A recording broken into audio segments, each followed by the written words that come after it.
On va aller à Oyem, la capitale provinciale donc, du Wellington, là-bas où les journées parlementaires vont se tenir du 20 au 23 février 2014. Il faut vous dire que dans la capitale du Septentrion, la ville a revêtu donc ses beaux habits.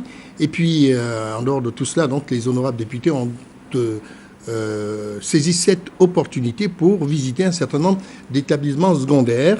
Voilà le reportage de Henri Nestor Javé, Tim Boulengue et Amédée Mavungu, presse de l'Assemblée nationale.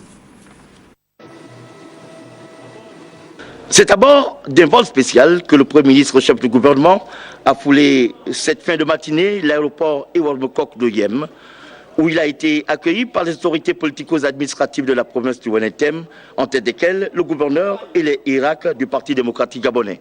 Le professeur Daniel Onaondo vient prendre part aux 9e journée parlementaire du Parti démocratique gabonais.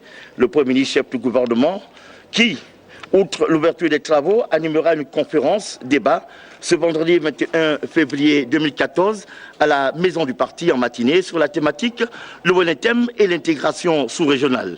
Un accent sera certainement mis sur la libre circulation des biens et des personnes avec l'ouverture depuis janvier des frontières.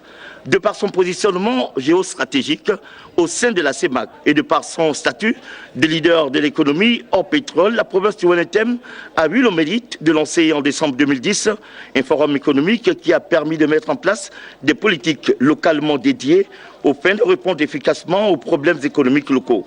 La province du Septentrion, et on le sait, représente 10% de la population du Gabon et 2% de son PIB.